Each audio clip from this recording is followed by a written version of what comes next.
I want to, again, say thank you and welcome to everyone. First, Figuring Space is supported by the National Endowment for the Arts and the Roots Foundation for the Arts.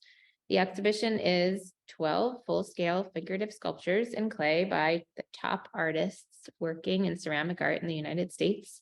Dr. Kelly Morgan was the co-curator. She is professor of the practice at Tufts University, and we were really honored to have her share her knowledge of the historical use of the figure in American art over the last 200 years. We also want to recognize that the Clay Studio stands on the indigenous territory known as Lenapehoking, the traditional homelands of the Lenni Lenape people. We would like to take a moment to reflect on the role of the Lenape as the past, present, and future stewards of the land, and the role of all of us to join in their tradition of respect and caring for the land and each other. Okay, so I would like to introduce our two artists. Originally from South Korea, Ming earned her MFA in ceramics from the University of Georgia in 2012, and her BFA from the New York State College of Ceramics at Alfred University in 2008. Currently, Ming is an associate professor of 3D studio art at Endicott College in Beverly, Massachusetts. Park was a long-term resident artist at the Archie Bray Foundation in Helena, Montana, where she earned the 2014-15, sorry, just letting people in. Oh, they can. Matsutani Fellowship and 2015-16 Wingate Fellowship. Park has won multiple awards, her most recent recognition being from the National Council on Education in the Ceramic Arts, which granted her the 2016 Emerging Artist of the Year Award. Ceramics Monthly magazine also gave her that same designation in 2015.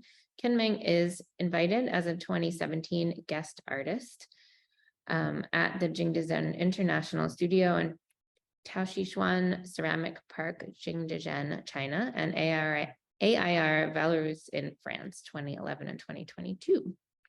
I'm just going to check on my little, make sure everyone's in the chat. I am also letting people in, so you're good, Jenna. Oh, because that was why it kept popping up and going away. Thank you. I meant to turn the waiting room off. Doesn't always work. Kensuki Yamada was born in Kamakura, Kanagawa, Japan. He received his MFA from the University of Montana in 2009 and has a BA from the Evergreen State College in Olympia, Washington. Kensuki has participated in artist residency programs at the Archie Bray Foundation, the Clay Studio in Philadelphia. He was also visiting artist at Tyler School of Art and Architecture and the University of Arkansas, Fayetteville.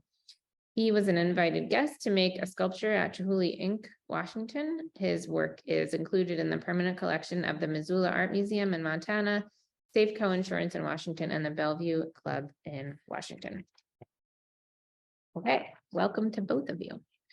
I'm going to start with my question that I ask everyone, which is, how and why did you make the brave decision to make your life in art? And I think I'm going to start with Ming. Is that okay? Yeah, why? Growing up in South Korea as a little girl back then, you are expected to anything that is girly. So I was in like music. My mom is a violinist, professional violinist. So I played violin ever since I was 3. I was in dance, both ballet and Korean dance. And I was also doing art because I'm a girl. And then I was playing Go. It's like Eastern chess game. I was pretty good at it. But then I found that like I was doing everything. I was actually doing the most things, most activities out of all my friends when I was little. Yes, Asian parents, they'll do everything, anything for educate their kids.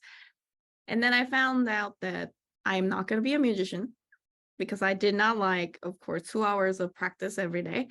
But at the same time, I did not like the fact that whenever I play violin, if I did not have audience or somebody was recording it, everything would just disappears in the air, you know. So, but compared to that, making art is if I spend hours and hours, I always have some sort of object or artwork that I created that I could hold, I could feel it. I really loved that. So age 12, I think my mom wanted me to be a professional magician. I think I was like knee down crying in front of my mom that like, I want to be an artist. And then my mom canceled all my art courses. Yes. And then she brought me to music camp with her fellow artist. And then all I did during the camp was drawing people's face and give it to them with my little signature. And then I think one of her professor said aside of my mom saying, you're lucky. Your girl who's 12 years knows what she really wants to do. So you should support her. Sometimes you don't know. You can't really see it unless somebody else puts a little input to it. So I think that kind of dinged my mom's head. And then she's like, all right, now you can do it. So ever since then, I was doing this. So in the other hand, I don't know anything else. Sometimes like that's how I feel.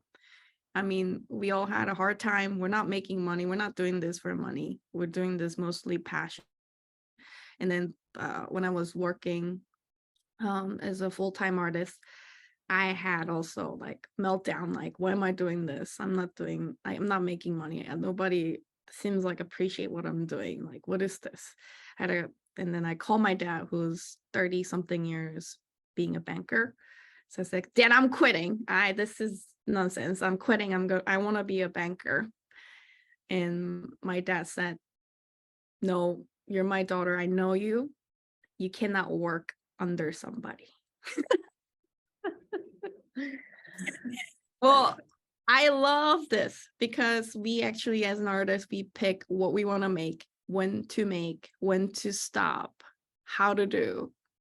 So I feel like I'm a strong one-woman show in my own practice. And that's the beauty of it. I think that's why I'm keep doing it.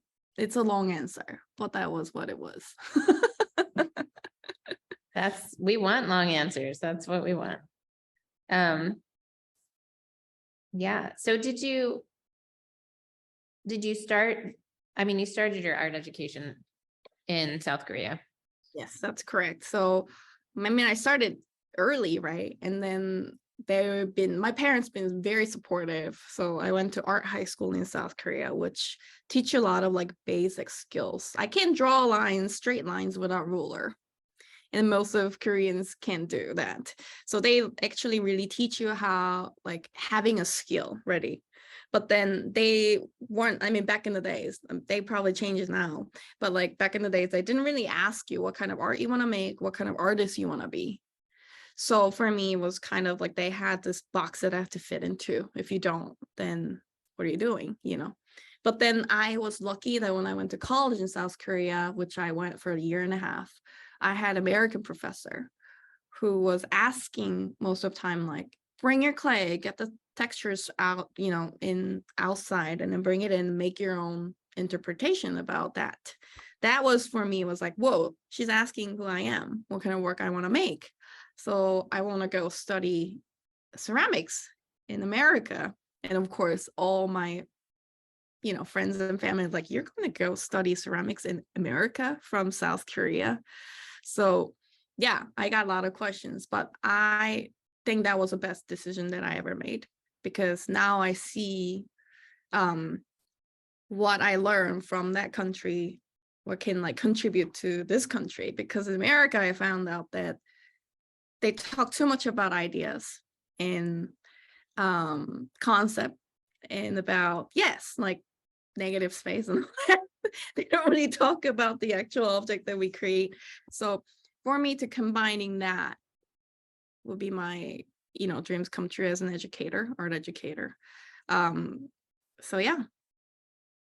So I mean, and I've heard you talk about this before, and other artists who started their education in South Korea with ceramics, it's you can really see the value of having a balance between skill and concept, and that you really, the value of having education from both places is really great.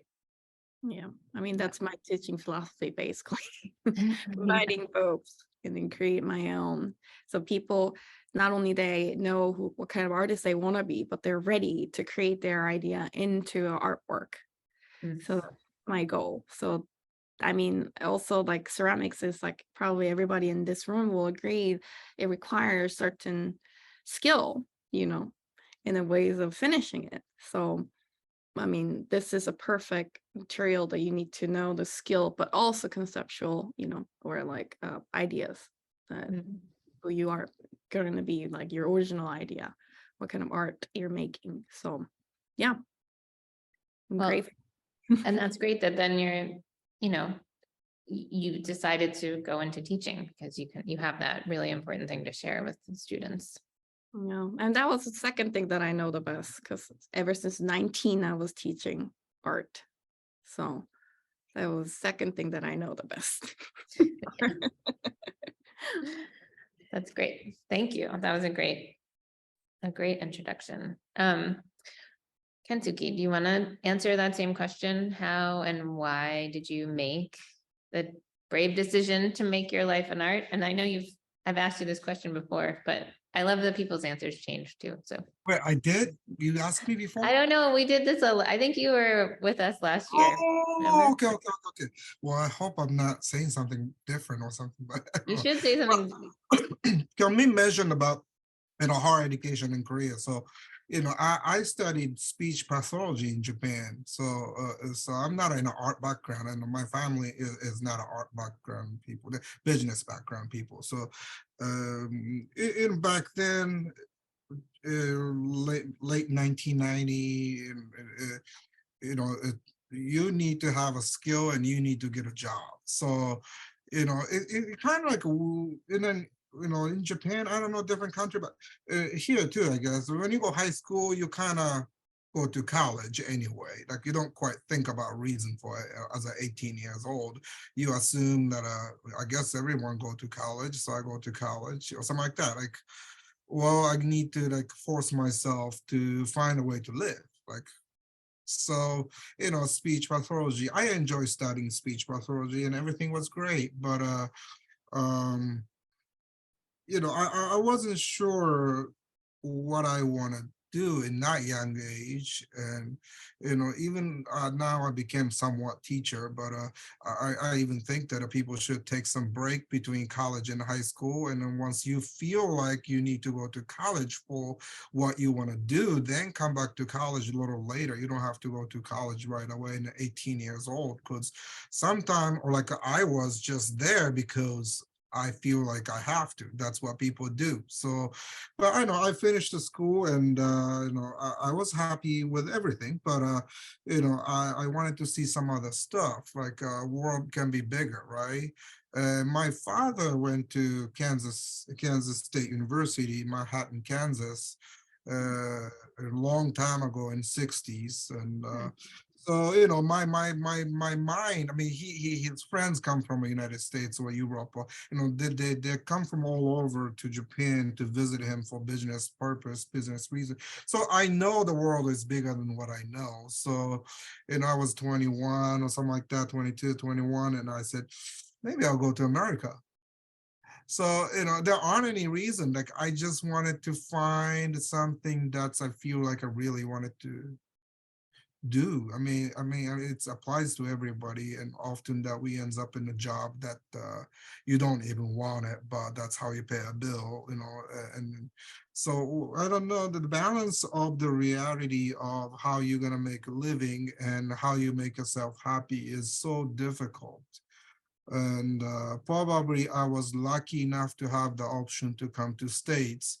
And at that point, my English was like none, like zero, like zero. Like I have a pen, that's all I know, like real bad. So, I took all the classes, and the first academic course that I took was the ceramics. And that point that my English was real bad, that I can't, a dictionary on my hands all the time, and take me 30 minutes to read a 1-page syllabus. And I go to writing center almost every day to fix my writing for history course or English course. And it just do I want to repeat that again? No, but it was a quite an experience to tackle something that you have no idea. And then I took ceramic course because I know that even I don't understand English, that I don't chop my finger off for sure. So, and my teacher, Joe Bat or Mike Moran from undergraduate, they're super patient enough to teach me with the gestures or all that, because my English was bad. So, and they let me make whatever I want to make. So, that was like the first time I felt like, you know, I want to go to school. Like I wake up in the morning and I just can't wait to get to studio. And I never felt like that about school in my life. And so, forget about what's going to happen to my life or whatever, just going to do it.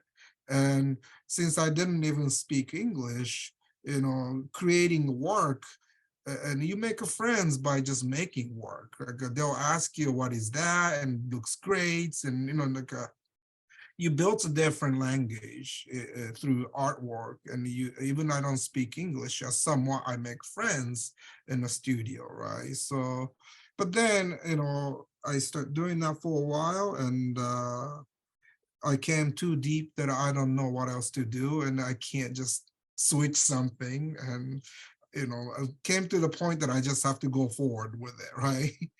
So it's a I don't think it's a brave decision or anything. It just uh, always there's a way, and I'm rarely to be first one in the world to try something new.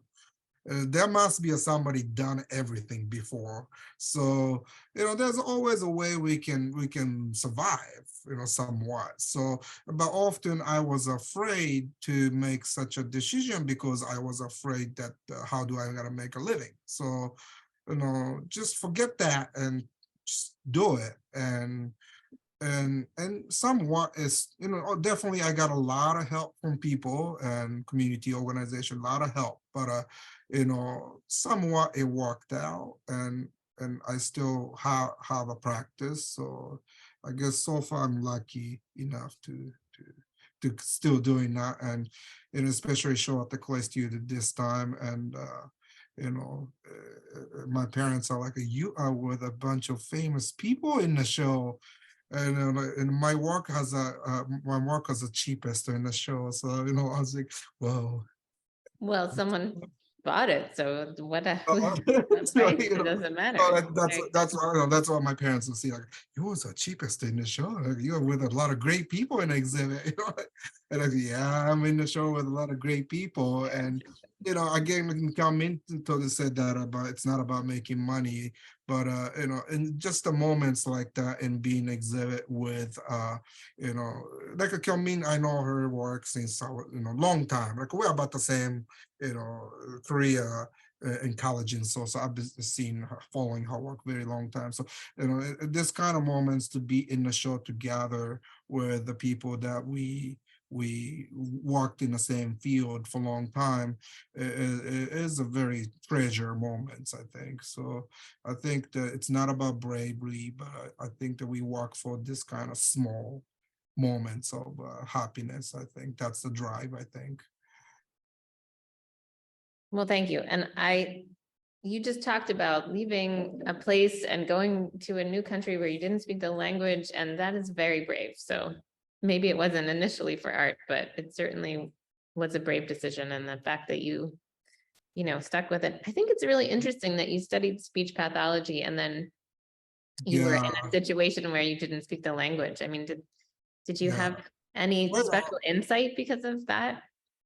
Yeah, I mean, you study psychology kind of stuff, but obviously, I mean, I was just doing it, but I don't know. I mean, I was just stupid enough to not think about English language problems. So, I was just somewhat it's gonna work out, So, but speech pathology was something I liked about it is you meet patients every time and every day is different, because their mood is different. They have some good day and bad days. So I like that. I like that study because that it's not quite the same as the working in a cubicle and looking at the computer type of job. So every day was a challenge because you meet different patients so I like the job definitely.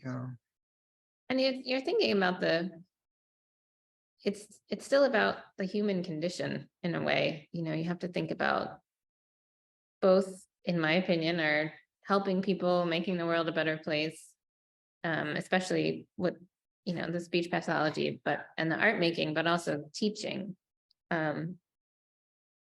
That you're helping other people problem solve and helping them through what they're thinking about. But it's interesting to then see your drive to represent the universal, which you've talked about before, in your artwork. And I could imagine you having seen patients, you have this like extra understanding of what people go through.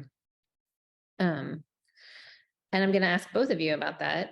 But first, we're going to look at some of your artwork. So Ming, if you want to go first, you can share your screen and show maybe let's see, we have like 5 or 6 minutes for each of you. I know that's not very long to go through your slides and just show everybody some of your other work. Yeah.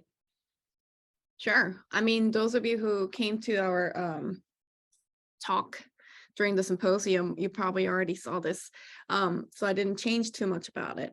But I want to shout out, thank you, Jennifer and Dr. Morgan, again, to create this amazing exhibition and having all this fancy schmancy artists and mixed figurative artists, including me and Kensuke. And even us were like, oh my God, we're in that list. Kensuke, are you ready for this? This is exactly what we're talking about last year at NCCA. We're just sitting next to each other like, are you sure you're going to have work in this show? But we both did a great job, Kensuke. Congratulations. And I'm so grateful to be in the show with you.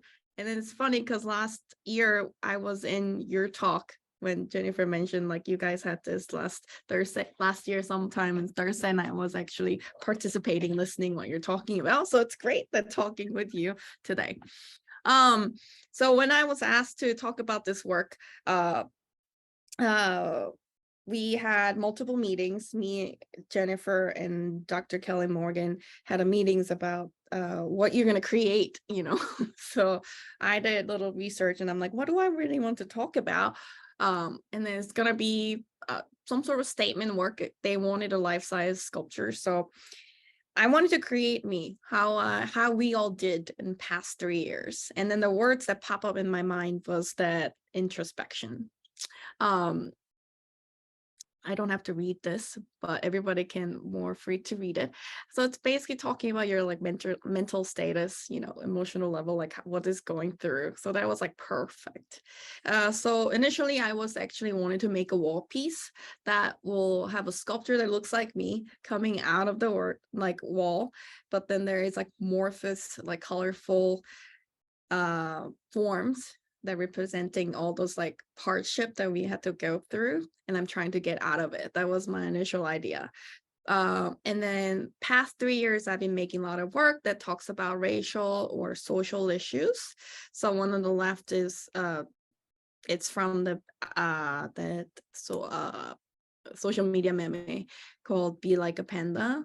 They're white, they're black, but they're Asian. So that was totally perfectly fitting into my theme, my thoughts. So I created a bunch of panda images and then melting together, because I felt like it was just big melting pot. Everybody was in it. It's not like because this happens in one corner of the universe, we're not going to affect it to it. But no, it's not true. These days, we all in it together. We all get affected by one little, it's like butterfly effect, So I started to making sculptures that is like melted together, almost like one form. And then one on the right is called Appletown. So I make a lot of images of apples because A is the alphabet, first alphabet to start, which was the first word that I learned was apple when I was studying English. And apple in Korean is sagwa, but also means it's also apology. The same sound, sagwa, is also means apple, but also means apology. So I found myself like, I'm sorry for everything. That was what I was saying the most during this 3 years. I'm sorry that this is happening, but I'm sorry that's happening, but so I had to create this like Apple images that are representing that. So this is image board that I also presented when I'm having initial meeting with Jennifer and Kelly, that I want to create a sculpture that I think the image of myself will be screaming, which is, I felt like that was representing my work the most. I often create like a lot of figurative sculptures that is screaming, yelling, or expressive faces. So I knew that's what's going to happen.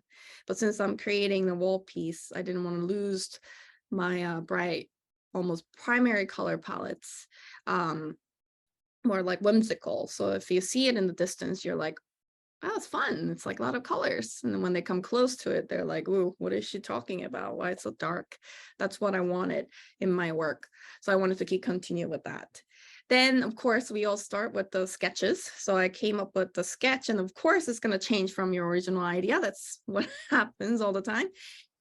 So I wanted to, because it was a life-size sculpture, I knew that maybe wall piece will not hold the weight that I want to create. So I was like, all right, you know what? I'm just gonna start with the pedestal piece, like floor piece. And I knew that nowadays I only have electric kilns. So the height limit will be 26 inches tall. So I had to build in, multiple pieces. I don't have walk-in gas kiln. I wish I do, but I don't. So you gotta come up with, you got to be flexible. So I did the sketch, and I immediately thought about like, okay, which section, like where do I end each sections? So that's what I did. So when you see it on the middle of it, I went to hardware store and then got some pipe and marked 26 inches on each pole, and then make sure I don't go over that. And this is my new, not new, now I'm living here for about like 2 years in Boston. This is like living in a workplace in Boston, near South Boston.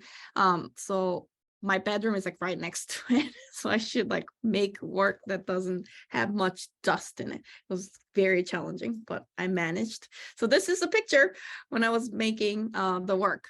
And luckily, this was during my sabbatical research period. So I could write this up and like, I'm doing some research in art making.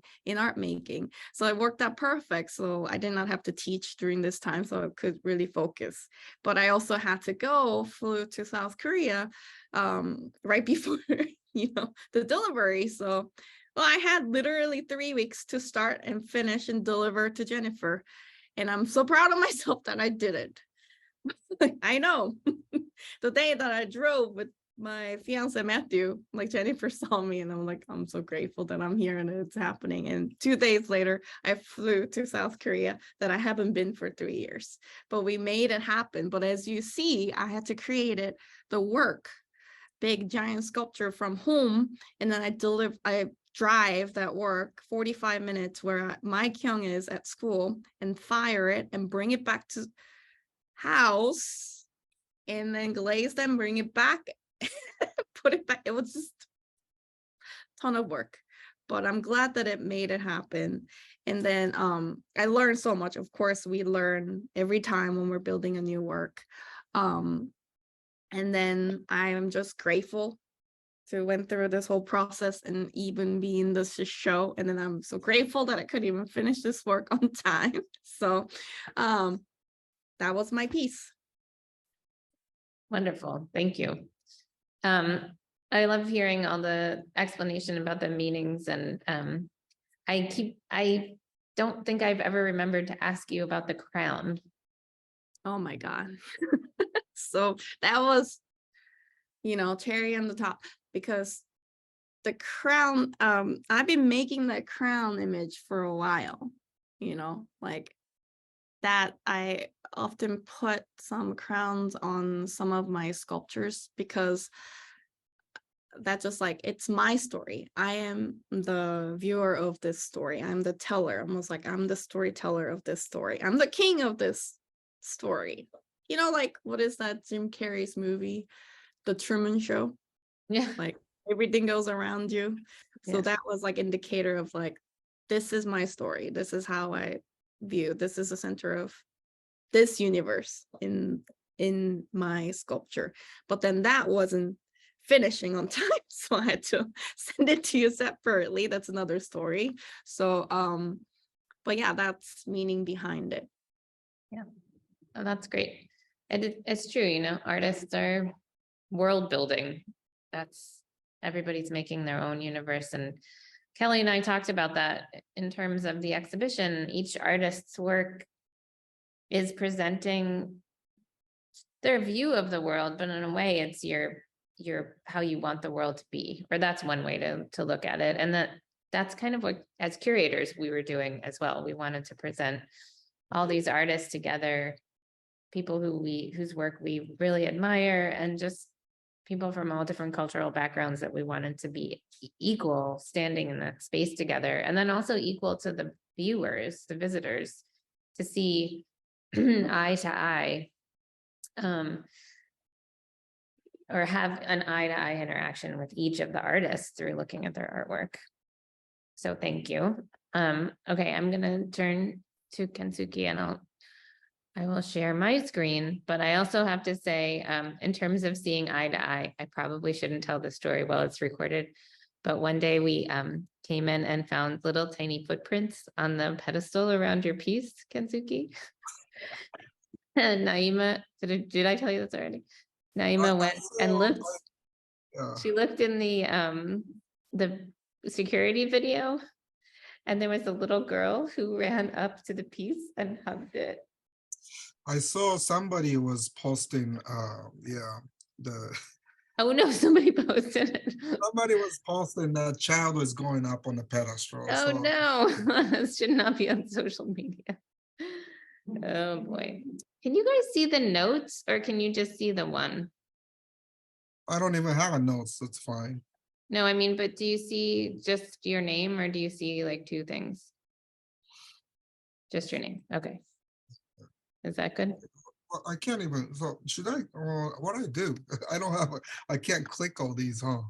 Oh, just tell me to change it when you want me to change. Okay. Should I share my screen? Sure, would you rather do that? I don't know, do you have it up on your screen? I do. Okay, let me change here, hold on. Oop. Okay. See, I see, There you I go. see, you see my PowerPoint? I see your PowerPoint. Yep, great. So I'm gonna just go like this because Sure. I see people's face if I open this as a slideshow. So Right. I'll just do it this way. But anyway, so I saw Kyungmin's work in progress on social media or something, and I saw the yardstick or something in a piece, and she is making something real big. So, But just you also having Oh. like, you had a Yes. solo show at the time, so I creating this know. plus solo That's show. why every time Jennifer called me, and then Carrie and Jennifer called me, I was like, yeah, I'm making something for it.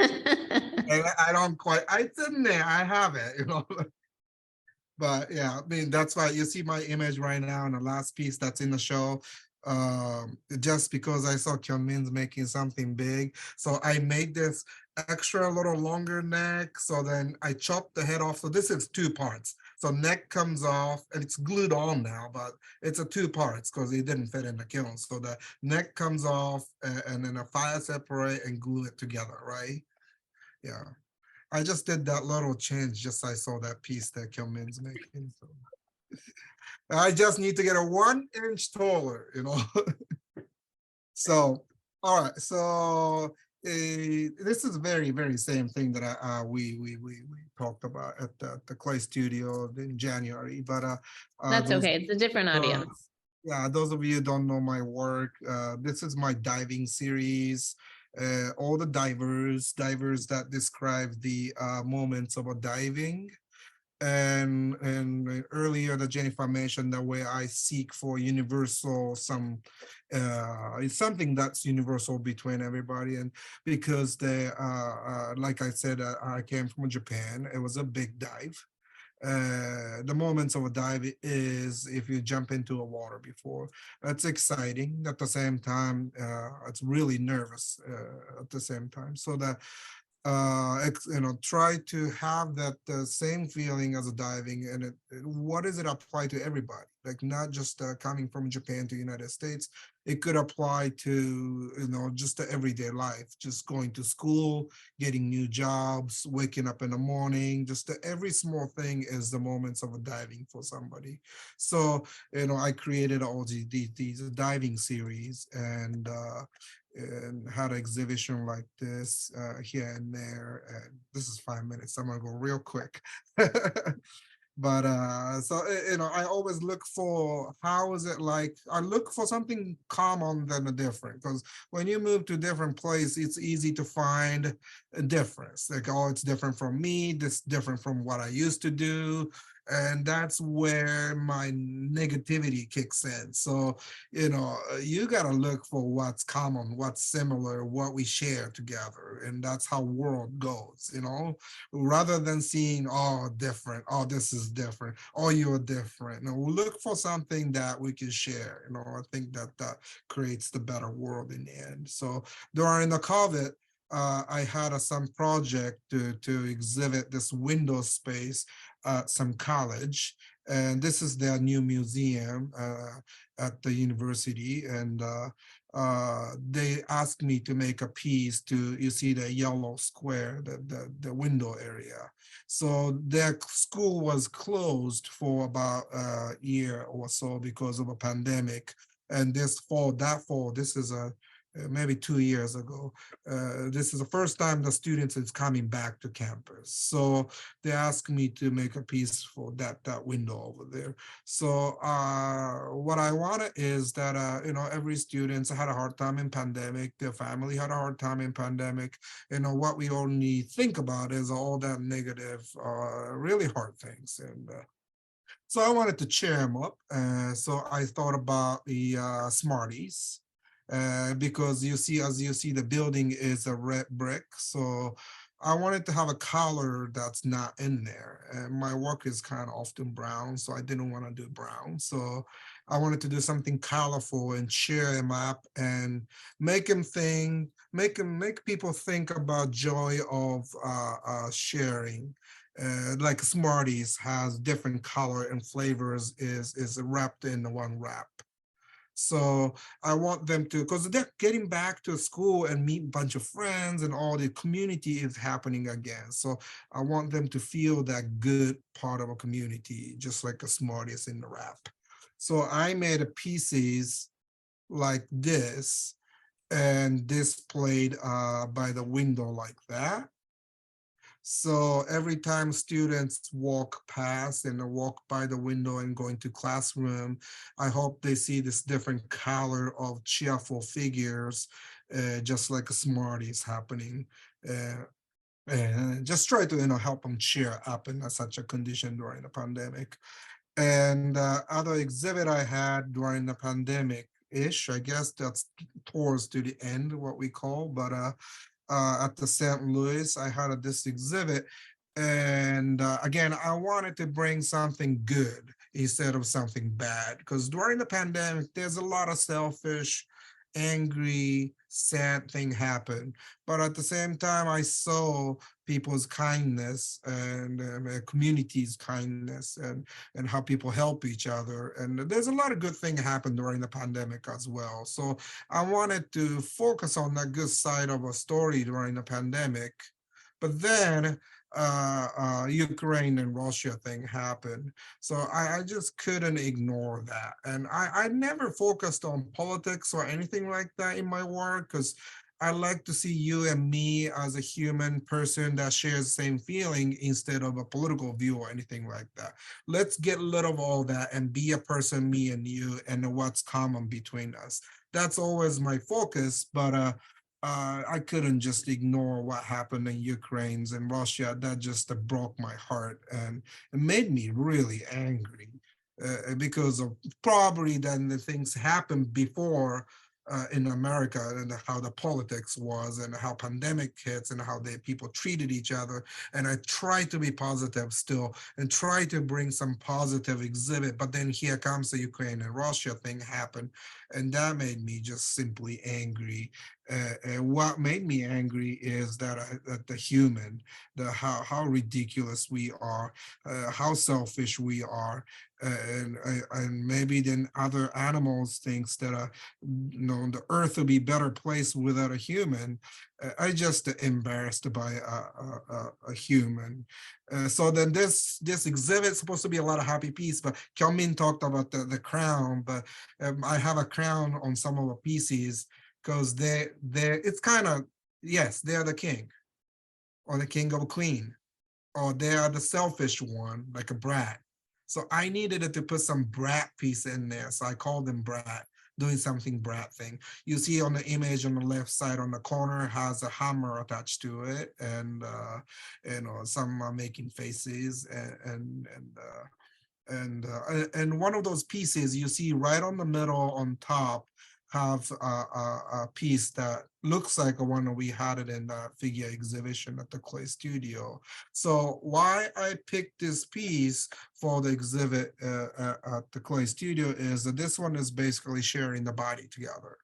So that's something what's happening in the community. That's what's happening in the earth. Sharing is hard. Sometimes, there's a difficulty because, like this piece, if you share a body like this, half of a body is not yours or something like that. There's some difficulty to live in the community, but that's how the Clay Studio, that's how the community is. We share even there's some difficulty, you give and take, you help each other to build better place, just like a Clay Studio, just like Earth. So making these pieces to alert people, not alert, but remind the people to understand the beauty of a sharing. And beauty means that includes the difficulty too, but that not just the beauty, there's a difficulty in the beauty to be beautiful. So sharing community space like a Clay Studio, sharing the community space like Earth, that's something that we sometimes lose something to share something, but kindness makes the love in the end. So that's what I wanted to include in this exhibit. Thank you. That was lovely. And I guess my one question for you is about the black heart that's coming out of the chest. Is that more on that same idea of it's difficult and beautiful at the same time?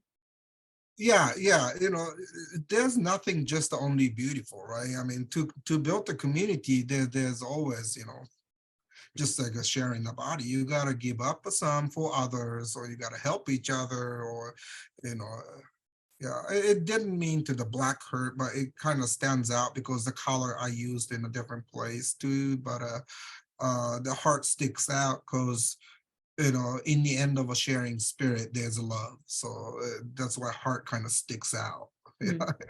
Yeah, well, that's great. I know that you both have classes soon, but I'm hoping that if anyone has any questions, any of our viewers want to ask any questions, we might have another minute or two.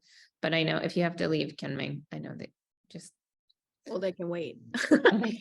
Kensuke said they can wait. Yeah, so if anyone has a question, they can raise their hand or put it in the chat. And I will just ask a little bit about what you're both working on next. We can, since we don't have too much time left. I am working for another show in at the clay studio. Without clay studio, I don't know where I'm gonna show my work now. So in fall, in the September, we're going to plan to have another exhibition with a bunch of other Koreans this time. So I'm very excited. The meeting was so different, the tone last meeting, because it was all the Korean female and then one male.